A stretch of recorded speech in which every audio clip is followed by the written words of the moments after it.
마태복음 22장 15절 함께 보시겠습니다.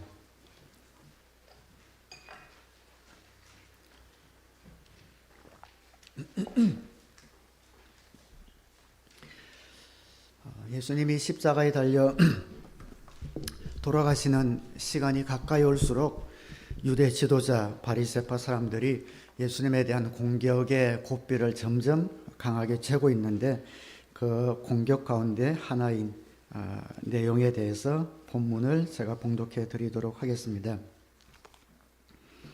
22장 15절로 22절입니다.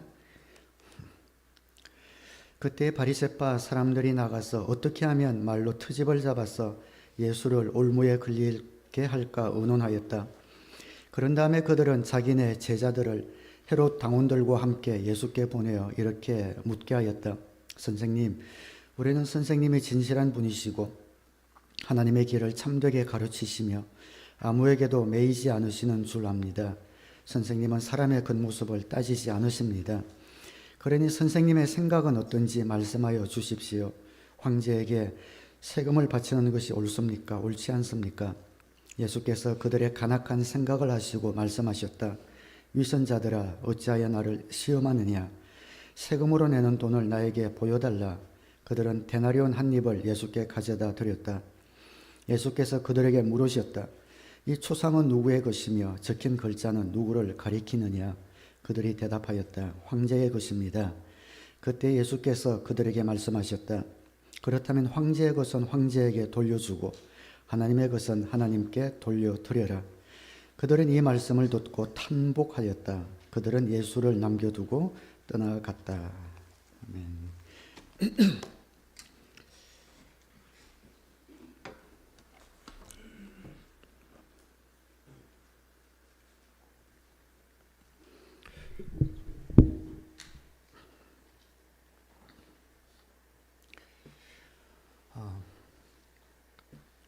가끔씩 이제 교회에서 누가 간증을 하든지 특송을 하게 되면 목사님들이 나와서 이제 박수를 치는데, 보통 우리 교회에서는 하나님께만 영광의 박수를 돌리고 사람에게는 영광의 박수를 잘 돌리지 않죠. 그래서 표현을 어떻게 하냐면은, 우리 하나님께 모두 영광의 박수를 돌려드립시다, 그렇게 표현들을 많이 하죠. 근데 저는 왠지 그런 표현이 좀 저에게는 어색해요. 좀 그냥 박수를 이렇게 치는 걸 갖다가 좀 이렇게 사람에게 치기가 좀 어색하니까 말만 돌려서 치는 것 같고, 무슨 하나님께 박수를 치나 이런 생각이 들어서 좀 어색한 그런 느낌이 항상 있습니다. 그런데 요즘 말씀 묵상을 해가면서 특별히 마가복음을 묵상하고 있는데, 그 본문이 참 좋아요. 딱 하루에 묵상할 만큼 본문이 잘 나와 있는데, 그 본문을 읽고 또 전체 연결을 하면서 참 탄복할 때가 많습니다. 그리고 오늘 본문에도 나왔지만 이 앞절부터 뒷장까지 예수님에 대해서 그 당시 가장 똑똑했던 지도자들이 이러지도 저러지도 못할 질문들을 갖고 와서 예수님을 시험하는데, 하나도 막힘이 없이 그 시험들을 이기시고 오히려 그들을 누르시고 또 오는 세대인 우리에게 교훈까지 주시는 그런 예수님의 답변을 볼 때마다 속이 시원해지고, 정말 그때는 마음으로 박수를 치고 싶은 이런 마음이 듭니다. 정말 대단하신 분이다. 우리 살아가면 많은 문제를 만나지 않습니까? 그럴 때 어떻게 해결할까 온갖 머리를 다 짜내는데 그럼에도 불구하고 해답이 보이지 않을 때가 얼마나 많습니까? 근데 예수님은 단번에 순간적으로 딱 그 문제에 해답이 하나 있다면 그 해답을 쫙하게 그들에게 말씀하시는 것을 보면서 정말 지혜로우신 예수님이시다.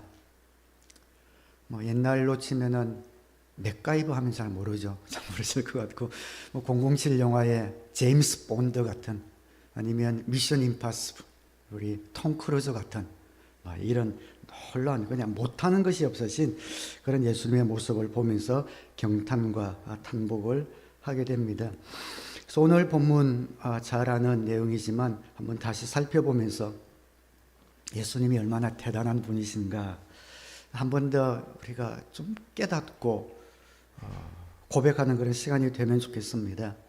그분 앞에만 나가면 모든 문제가 해결받는 그 놀라운 분을 모시고 있음에도 왠지 모르게 그분과 떨어져 있고, 지금도 문제만 생기면 여전히 내 어깨에 무거운 짐이 얹혀진 것 마냥, 내가 해결해야 되는 것 마냥 내 머리를 굴리고 있는, 그래서 힘들어하는 그런 분들이 있다면, 내가 얼마나 예수님으로부터, 이분을 믿는 신뢰하는 믿음으로부터 떨어져 있는가, 또 점검도 하면서 내가 얼마나 예수님을 믿는다고 하면서 내 상식과 지혜를 의지하며 살아가는 사람들인가 또 깨달으면서 다시 한번 예수님을 또 붙드는 그런 은혜가 있으면 좋겠습니다.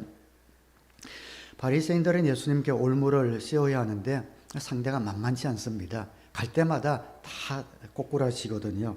그래서 조심스럽게 모여서 정말 빠져나갈 수 없는 그런 계획을 짜죠. 15절에 바리새파 사람들이 나가서 어떻게 하면 말로 트집을 잡아서 예수를 올무에 걸리게 할까 의논하였다. 온갖 머리를 다 짜냅니다. 이 바리새파뿐 아니라 유대 지도자, 율법 교사들, 서기관들, 또 사두개파 사람들, 이들이 모여서 예수님을 공격할 때 나오는 세 가지 공통점이 있습니다. 첫 번째는 한 번도 순수한 질문을 한 적이 없습니다. 그들이 정말 궁금해서 진리를 알고 싶어서 예수님께 답한 그런 질문이 없습니다. 와서 어떻게 하면 예수님을 정치적으로, 종교적으로 무너뜨려 혼란에 빠뜨릴 수 있을까 고안한 그런 나쁜 저희가 깔린 질문을 한다는 것이죠. 두 번째는 그들이 질문할 때 갖고 온 무기가 뭐냐면 성경이에요. 그때는 신약은 아직 없었기 때문에 구약 성경밖에 없었겠지만 구약 성경의 진리를 그들이 바싹하게 알고 있다는 자신감으로 갖고 와서 성경 구절을 갖고 예수님에게 대답하는데, 그 예수님의 질문에 대한 답을 들어보면 그들은 구약에 대해서, 하나님의 마음에 대해서 얼마나 모르고 있나 하는 것들이 그때마다 들통이 납니다. 하나님의 구원의 계시를 제대로 깨닫지 못한 어리석음이 그때마다 들통이 나죠. 예를 들어 그런 겁니다. 예수님이 그들에게, 그들은 이제 다윗의 자손 예수 그리스도 메시아를 기다리고 있지요. 근데 예수님이 그들에게 질문합니다. 다윗, 그 구세주가, 메시아가 다윗의 자손으로 온다고 기록되어 있는 걸 읽어보았느냐? 시편에 기록되어 있거든요. 읽어보았습니다. 그런데 시편에 또 보면은 다윗은 자신의 자손으로 오는 먼 손자의 손자의 손자 후손인데 그 자손을 향해서 내 주님이라고 고백한 시를 읽어보지 못했느냐? 다윗은 자기 후손으로 오는 예수님을 내 주님이라고 그렇게 고백한 곳이 많이 나오거든요. 그러면 그건 어떻게 된 거냐? 어떻게 자신의 후손을 주라고 할 수 있느냐? 그러니까 유대인들은 예수님이 다윗의 자손으로 온다는 의미를, 그들을 구원해 줄 메시아, 다윗의 혈통에서 와서 그들을 구원해 줄 어떤 정치적인 메시아만을 기대했지, 그 다윗의 자손 예수님이 신적으로 하나님의 아들인 것을 몰랐던 것이죠. 그래서 예수님은 그 다윗의 자손, 니네들이 생각하는 그 인성을 가진 예수 그리스도일 뿐만 아니라 신성을 가진 하나님의 아들인 것을 왜 모르느냐라고 그들에게 꼬집어 줄 때 말문이 막히는 것을 보게 되죠. 하여간 구약을 갖고 나오지만 사사건건 모든 순간에 예수님으로부터 그들이 얼마나 잘못 있는가를 발각되는 것을 보게 됩니다. 그리고 세 번째는 그들이 예수님께 갖고 와서 표면적인 질문의 내용보다 그들이 얼마나 간악한 마음을 갖고 있는지 예수님이 그것을 꿰뚫어 보실 뿐만 아니라 그들에게 가르쳐 주시면서 오고 오는 우리에게 그 말씀을 어떻게 해석하고 적용해야 되는지까지 가르쳐 주시는 그런 것들을 보게 됩니다. 바리새파 사람들이 제자들을 보냅니다. 왜냐하면 자기들이 몇 번 덤벼들었다가 막혔거든요. 전부 다 박살이 났기 때문에, 예수님이 그들을 알고 있기 때문에 자신들의 제자 중에서 가장 정예부대, 똑똑하고 날선 그런 제자들을 보낸 것 같아요. 우리 정치도 보면은 대변인 이런 사람은 젊고 말을 아주 신랄하게 하는 그런 사람들을 세우지 않습니까?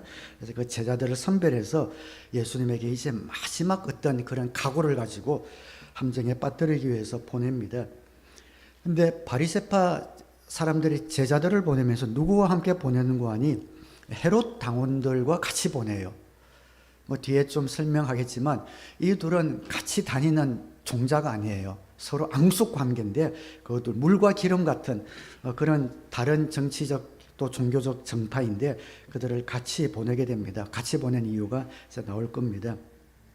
보내서 세금 문제죠. 황제에게 세금을 바치는 것이 옳습니까? 아니면 바치지 않는 것이 옳습니까? 라는 그러한 질문을 그들에게 보내게 됩니다. 16절에 그런 다음에 그들은 자기네 제자들을 헤롯 당원들과 함께 예수께 보내어 이렇게 묻게 하였다.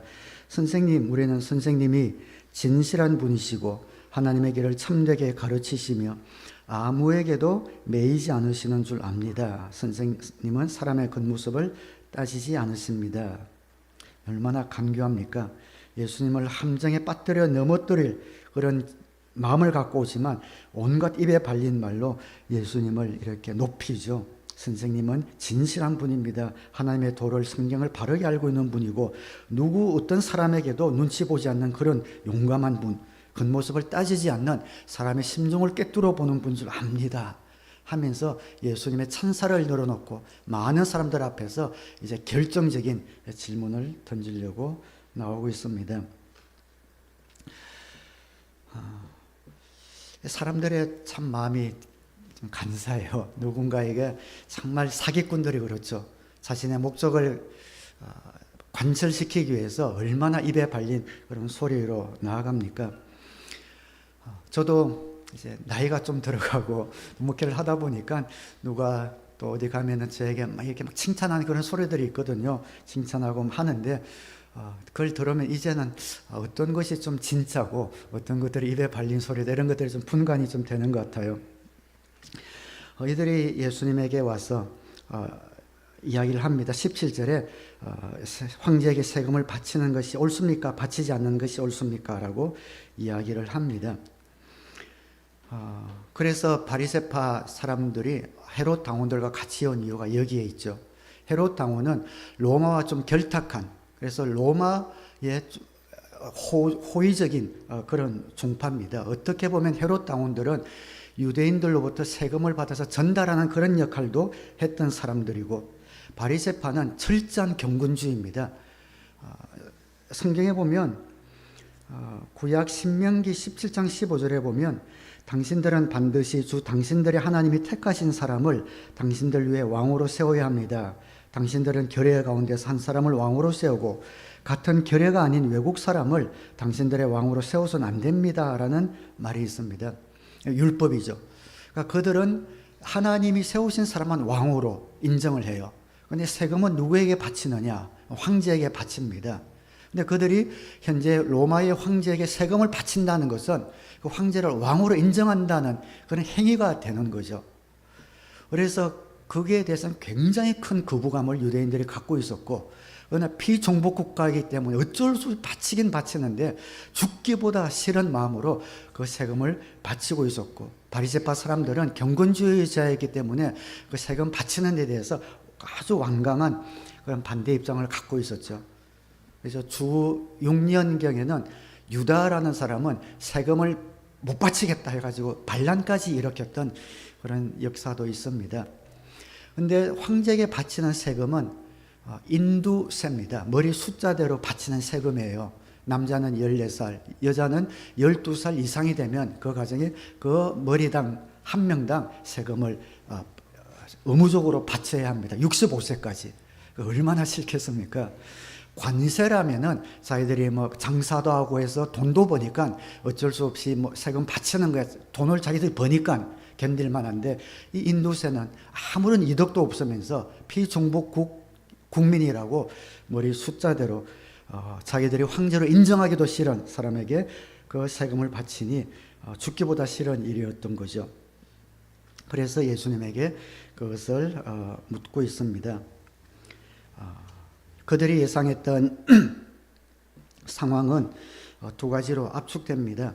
예수님이 그래도 바쳐야 된다, 바치지 말아야 된다. 그 두 가지 가운데 하나 아니겠습니까? 근데 그들이 원했던 대답은 참 임금은 하나님밖에 없다, 황제에게 세금 바치는 것은 성경상 옳지 않다. 그 대답을 이들이 원했던 거죠. 왜냐하면은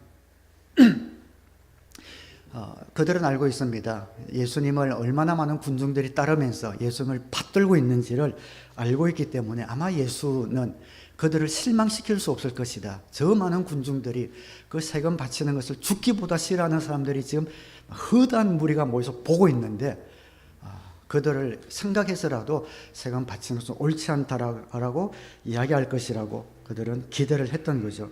그래서 납세를 거부해야 된다라고 대답할 경우 바리새파와 헤롯 당원들이 가장 원했을 대답입니다.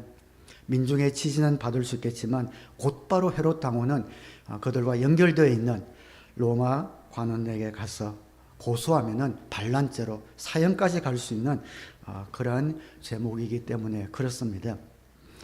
그리고 두 번째는 예수님께서 그들의 의도를 알고 그래도 우리가 비정복국가니까 바쳐야 된다라고 이야기했을 경우 첫 번째 대답보다는 좀 미치지 못하지만 그래도 대체로 만족할 만한 그런 대답입니다. 적들의 입장에서는. 왜냐하면 애초에 예수님을 그들이 체포하려고 몇 번 시도했지만 워낙 많은 군중들이 예수님을 애워싸고 따라다니고 있었기 때문에 좌절되었던 경험이 있습니다.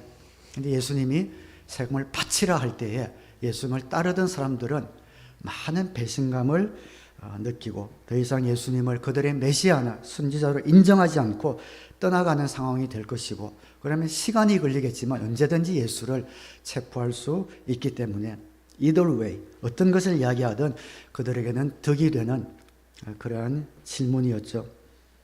깊숙한 음모가 담긴 질문이었고 어떻게 대답하느냐에 따라서 예수님의 사역이 계속되느냐 끝장나느냐 하는 그런 정말 머리를 짜낸 그러한 질문이었습니다.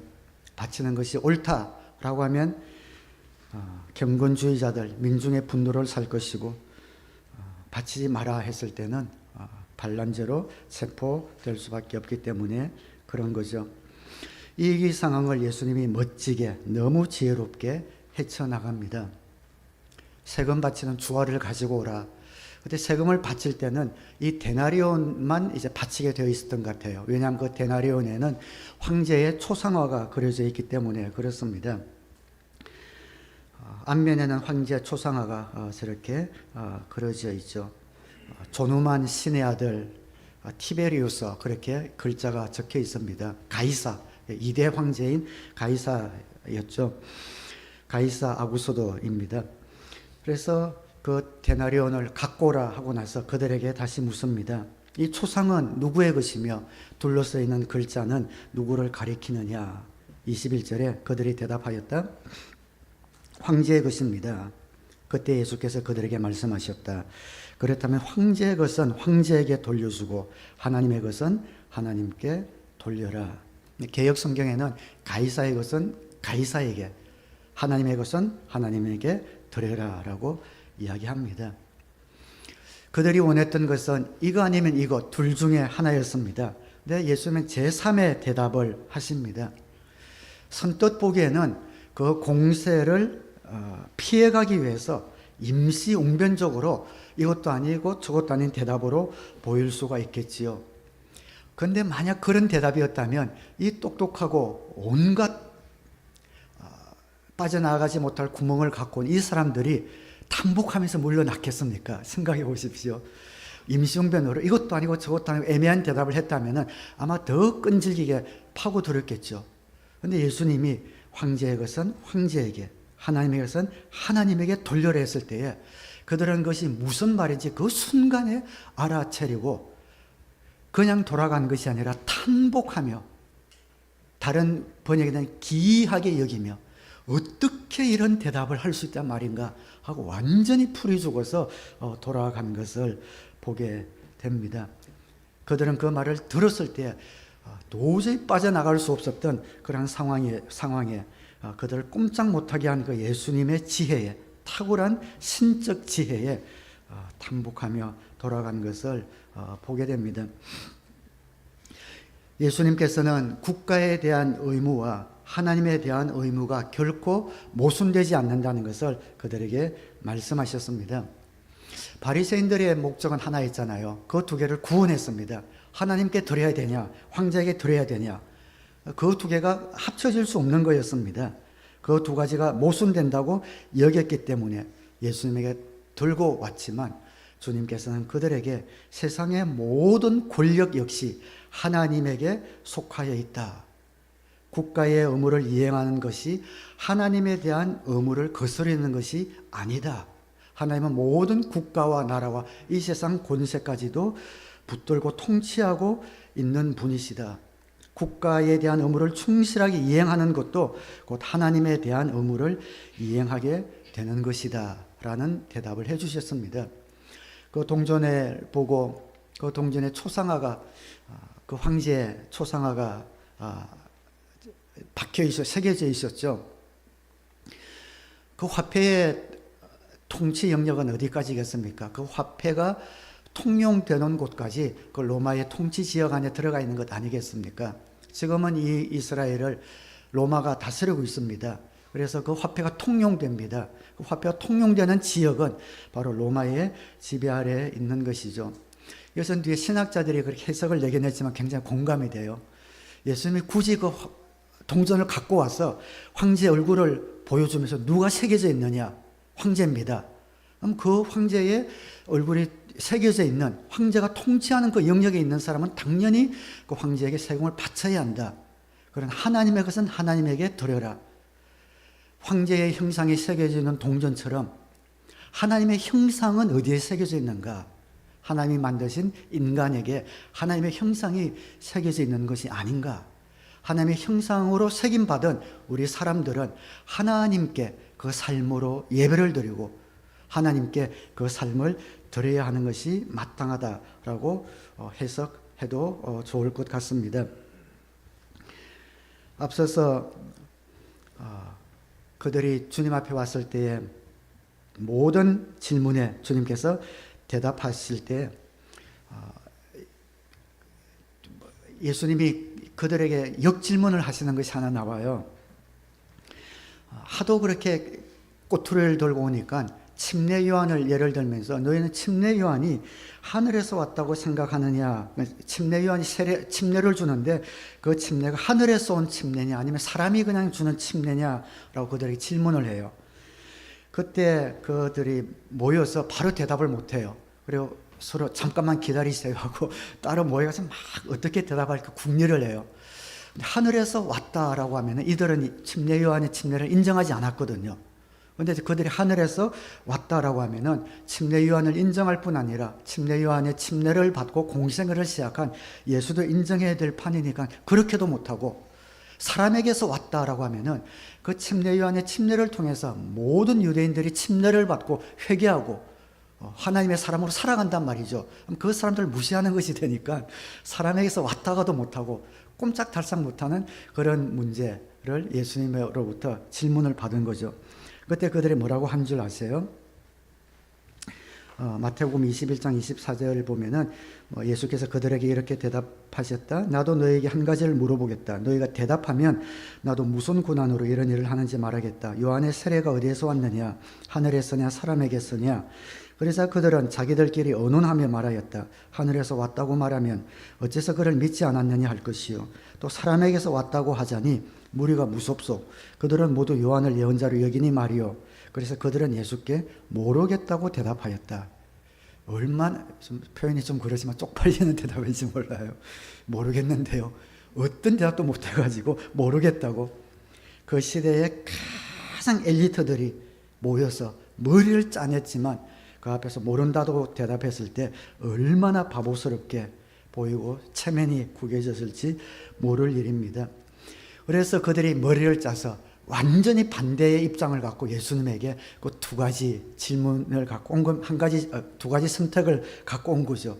어느 쪽을 선택하든 예수님은 궁지에 몰릴 수밖에 없는데 저 예수님도 모른다고 할까 할 때 온갖 역공을 취할 태세를 가지고 주님 앞에 나오지만 예수님은 함정에 빠지지 않고 동시에 정확한 답을 주시고 그들이 탄복하며 돌아가고 그 뒷절 맨 마지막에 보면 다시는 예수께 질문하는 자가 없더라라고 입을 막아버릴 만큼 놀라운 답을 주시는 그 예수님의 모습을 볼 때에 탄복하고 박수 치지 않을 수 없습니다. 여러분, 진리는 참 심플합니다. 복잡하지 않습니다. 성경을 읽으면 읽을수록 하나님이 무엇을 원하시는지, 예수님이 어떤 삶을 우리에게 가르치길 원하는지 너무 심플하고 간단해요. 너무 우리가 생각을 많이 하고 꼬고 우리의 어떤 지식과 경험들이 들어가서 오히려 우리가 예수님의 대답으로부터 멀어질 뿐이지, 정직하고 솔직하게 주님이 뭐라고 말씀하시는지 성경을 들춰보면 너무 자세하게 명명백백하게 우리가 말씀하고 있는 것을 보게 됩니다. 모든 답이 이 말씀 안에 들어 있습니다. 주님을 믿는다고 하면서 많은 신자들이 너무 머리를 굴려요. 문제만 생기면 주님께서 말씀하기 원하시는데 혼자 내가 어떻게 행해야 될지 우리 꾀를 부리다가 스스로 그 꾀에 걸리기도 하고 장고 끝에 악수를 두기도 합니다. 예수님이 이 대답으로 그들을 물리치면서 우리에게 귀한 교훈도 주시고 있죠. 나라 법은 지켜야 한다. 이 권세는 하나님이 주셨다. 무정부보다는 독재 정권이 낫다고 하는 이유가 거기 있습니다. 적어도 질서는 잡히기 때문에. 이때의 로마도 부패한 나라였고 황제도 부패한 황제였지만 그러나 하나님께서 그들을 사용하셨습니다. 강력한 황제가 있었기 때문에 치안이 유지되었고 해적이 없어졌고 여행이 자연스러워지면서 그 로마를 기반으로 복음이 방방곡곡에 퍼질 수 있는 기반이 되었죠.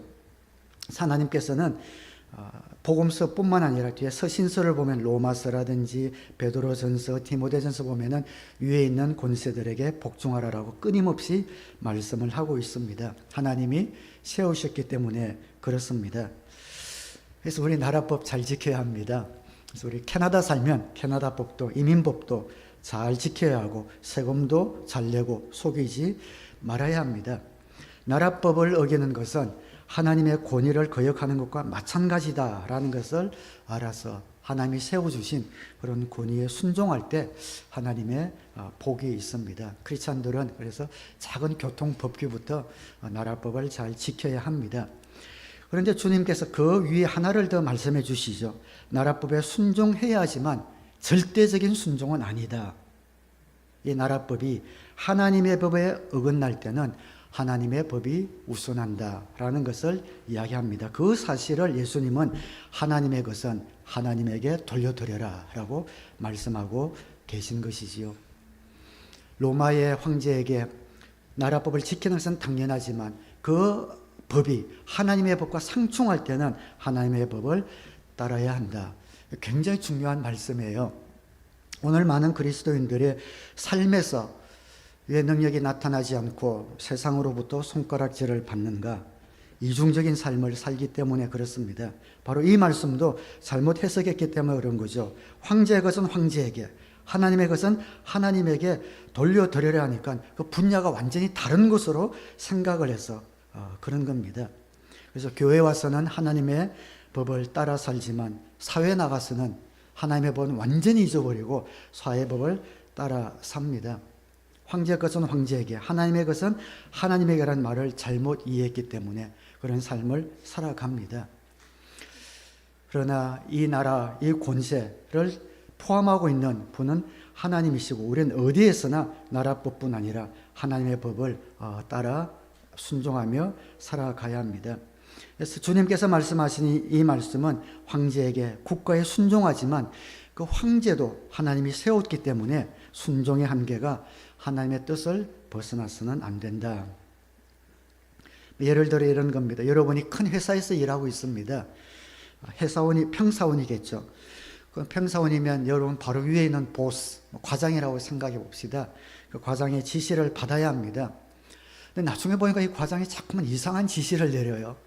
근데 그 지시가 상식에 맞지 않을 뿐 아니라 그 회사의 경영 방침에도 완전히 어긋나는 그런 지시를 계속해서 내린다면, 경영주의 경영 원칙에 크게 벗어난다면 어떻게 해야 합니까? 그렇다면 우리는 그 과장의 지시가 아니라 그 경영주의 지시를 따라야 하는 것이 마땅하지요.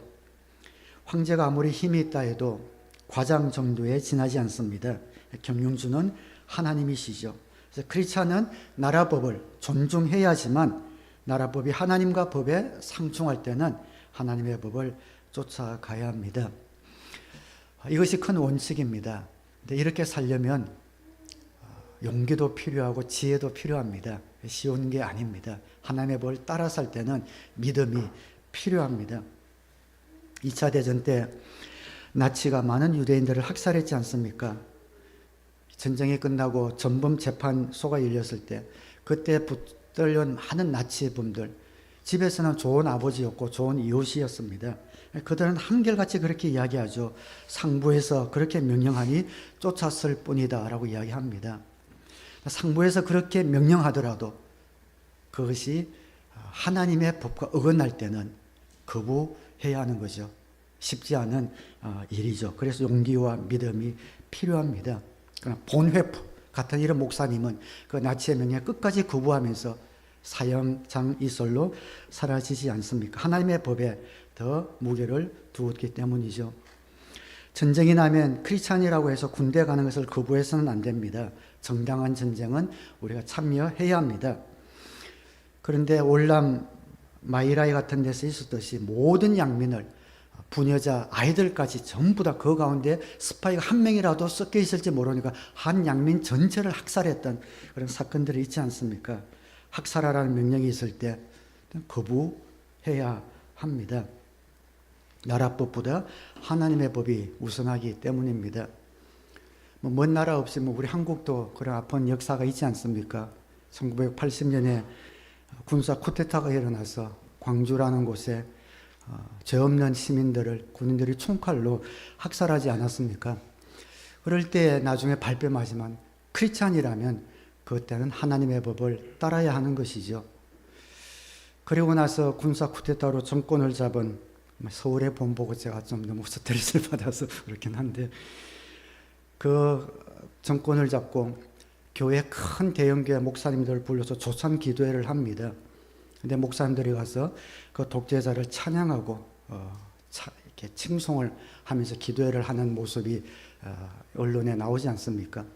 그때 천주교는 명동성당에는 민주운동을 위해서 도망치는 그런 학생들을 여기 받아들여서 보호해주는 그런 역할을 했습니다. 바로 그런 사건들 때문에 많은 청년들이, 또 예수를 모르는 분들이 교회에 대한 정말 부정적인 시각을 그때 가지지 않았습니까? 도박이나 노름도 마찬가지입니다. 여기도 카지노가 있고 캐나다에서는 합법적이죠. 그런 하나님의 법에는 어긋납니다. 하나님이 인간을 만드실 때는 땀 흘려 일하기를 원하셨습니다. 하나님에게는 노동 자체가 신성한 것이었고 돈은 신성한 노동에 대한 대가로 주어지는 것이 성경의 가르침이었습니다. 사도 바울은 더 나아가서 너희가 일하기 싫어하거든 먹지도 말라라고 이야기했습니다. 노름, 도박, 카지노, 조금 더 확장하면 649, 로또도 마찬가지입니다. 이러한 것들은 노동하지 않고 돈을 버려보려는 것이지요. 하나님의 뜻에 어긋납니다. 하나님의 뜻에 어긋나기 때문에 노름, 도박에 빠지게 되면 중독에 빠지게 되고 자신의 삶과 가정을 파괴하는 결과를 가져오게 되는 거죠. 이러한 일들이 살아가면서 우리 얼마나 많습니까? 동성애 문제, 낙태 문제, 이런 문제들이 생길 때에 나라법을 따르지만 하나님의 법과 상충될 때는 하나님의 법을 붙드는 이러한 믿음과 용기가 우리 가운데 필요합니다. 오늘 본문의 22장 마지막 절에 46절에 그러자 아무도 예수께 한마디도 대답하지 못했으며 그날부터는 그에게 감히 묻는 사람도 없었다. 이것은 이제 마지막 질문이기도 한데, 이 마지막에 사도계파 사람들이 예수님께 사도계파 사람은 부활이 없다고 믿는 사람들이에요. 그래서 또 구약을 갖고 와서 뭐라고 하는 거 아니, 예수님 부활이 있다면은 유대교 전통은 이게 제일 큰 아들의 부인이 죽으면 둘째 동생이 결혼을 하고 해서 자녀를 낳아야 되는 그런 법이 있어요. 그러면 형제가 7이 있는데 6명이 다 죽고 7 막내가 제일 큰 형수와 결혼을 했다면은 천국에 가면은 그 아내의 남편은 누가 됩니까? 이런 질문을 갖고 예수님이 갖고 와요. 예수님이 야, 너는 성경도 모르고 어떻게 그렇게 멍청하냐 하면서 천국에는 장가가고 시집간 곳도 없다라고 말씀하시면서 부활이 없다라고 말하는 사두개파 그 사두개인에게 난 읽어보지 못했느냐. 구약에 보면 구약의 위인들이 모세도 그러고 하나님을 이야기할 때 아브라함과 이삭과 야곱의 하나님이라고 한 것을 읽어보지 못했느냐. 읽어보았습니다. 성경에 하나님은 죽은 자의 하나님이 아니라 산 자의 하나님이라고 기록한 걸 읽어보지 못했느냐. 읽어보았습니다. 그렇다면 아브라함과 이삭과 야곱이 죽었다면 어떻게 하나님을 이야기할 때 아브라함과 이삭과 야곱의 하나님이라고 할 수 있겠느냐.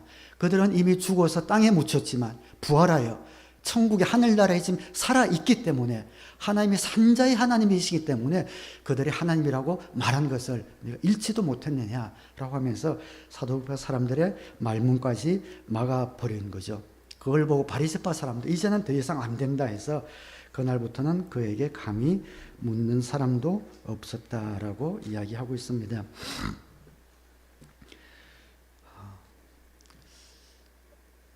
예수님이 고난주간이죠. 다음 주 부활주일인데 십자가에 달려 돌아가십니다. 근데 예루살렘 성에 들어가실 때 나귀 새끼를 타고 들어갔어요. 제자들에게 어디 마을 어귀에 가면 사람들이 모여 있을 텐데 예수님이 쓰실다 하고 나귀 새끼를 달라고 하라 하니까 가서 다 준비가 되어 있고 나귀 새끼를 갖고 와서 그걸 타고 들어갑니다. 참 신기한 일이죠.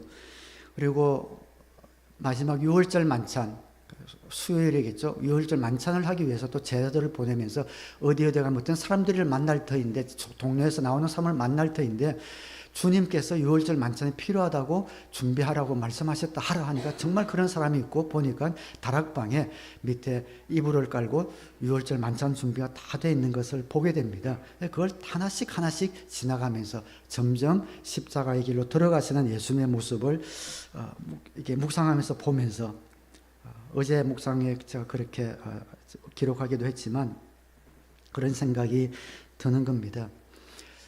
세상 권력자들이 예수님을 죽이기 위해서 온갖 함정을 파고 뒤에서 음모를 꾸미고 그리고 정말 그 겟세마네 동산에 몽둥이 횃불을 들고 와서 그들의 계략대로 세상 권력자들이 디자인한 대로 예수님이 끌려다니는 것 같은 이 성경을 세상적인 시각으로 보면 그렇게밖에 보이지 않는데 실상은 예수님이 주도적으로 그 모든 일을 이끌고 가는 것이 성경에 보이더라는 것이죠. 나귀 새끼를 타고 예루살렘 성에 들어가는 것도 그 시간에 그 모든 것들을 준비하고 유월절 만찬을 하는 것도 그러고 그들과 만나서 그 함정에 섞인 대답을 듣고 하는 그 모든 것들 그들의 심기를 건드리며 군중들이 있으면 하는 그 모든 것들이 한치의 착오도 없이 주님께서 오히려 주도하시면서 십자가의 길로 끌고 가시는 것을 보게 됩니다. 그 절정이 무엇이었는지 아십니까? 십자가에 달려 돌아가실 때 맨 마지막에 하신 말씀이 아니겠습니까? 다 이루었다. 이 땅에 와서 내가 주도적으로 구원을 이루기 위해서 온 그 모든 것들을 구약에 예언되던 그 모든 것들 하나씩 하나도 남김없이 전부 다 이루고 우리의 모든 죄의 빚을 갚아버리시고 다 이루었다. 요한은 굉장히 재미있게 예수님의 마지막 모습을 기록하는데요. 다 이루었다 하시고 고개를 떨구시니 그 영혼이 떠나가시니라. 우리가 죽으면은 고개가 떨구지지 않습니까? 근데 고개를 떨구시는 것까지 그분의 주도대로 하시고 고개를 떨구시고 영혼이 떠나가시니라.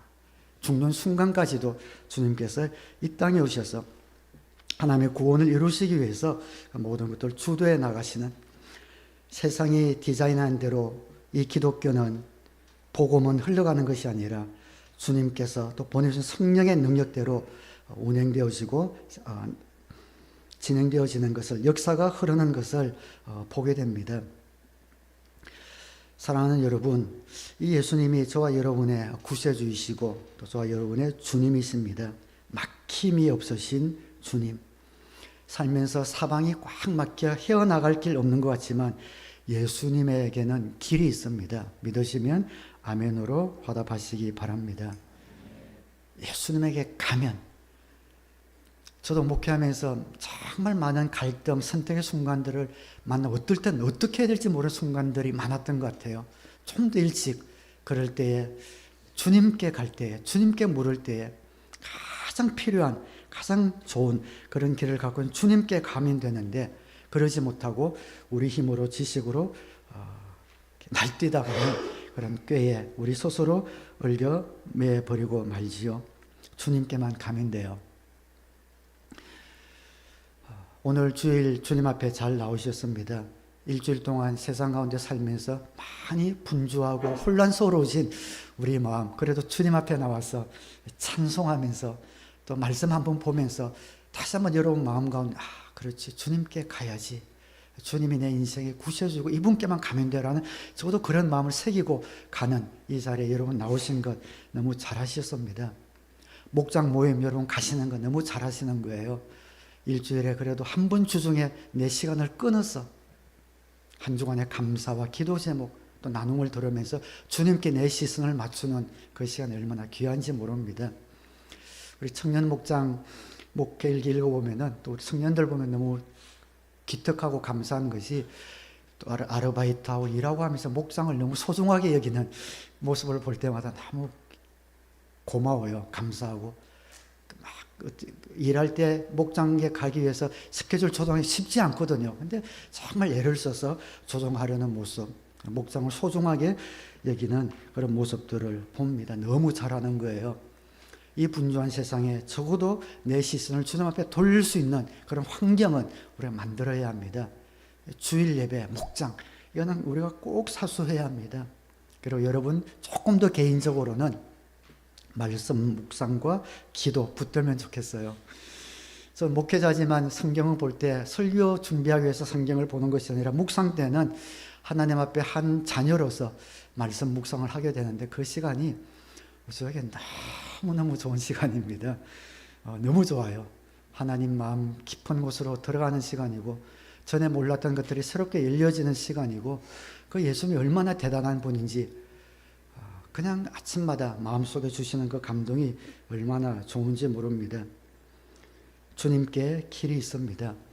아마 여러분이 그런 것, 여러 가지 것들을 아마 붙들기 힘들다면 마지막 한 가지만 권면드리고 말씀을 맺겠습니다. 어떻게 하는 것이 그러면 인생의 지혜를 얻는 것인가, 올바른 선택을 하는 것인가? 저는 그 큰 원칙이 마태복음 6장 33절이라고 생각합니다. 너희는 먼저 하나님의 나라와 하나님의 의를 구하여라. 그리하면 이 모든 것을 너희에게 더하여 주실 것이다. 어떤 인생의 문제를 만나든지 이 두 가지에 비춰본다 결심하십시오. 하나는 하나님 나라, 하나는 하나님의 의. 하나님의 나라는 쉬운 말로 하면 영혼 구원. 이것이 전도에 도움이 되는가, VIP를 섬기는 데 도움이 되는가, 영혼 구원에 도움이 되는가, 거기 비춰보는 겁니다. 또 하나는 하나님의 의. 내 믿음 생활에 도움이 되는가, 내 신앙에 도움이 되는가. 이 두 가지를 내 삶의 선택에 우선순위로 붙든다면 거의 실수 없이 하나님의 뜻을 붙들게 됩니다. 직장을 구하든 생업을 하든 무슨 관계를 만든 무엇을 하시든 어떤 것을 선택할지 모를 때에 이 두 가지를 대십시오. 영혼 구원에, 내 믿음 생활에 어떤 것이 도움이 되는가. 그리고 그것이 결코 쉽지 않은 것임을 여러분 아셔서 믿음과 용기와 지혜를 가지시고 예수님을 꼭 붙드셔서 여러분의 인생에 주님 주시는 그런 귀한 생명과 진리가 넘쳐나게 되기를 우리 주님의 이름으로 축원합니다.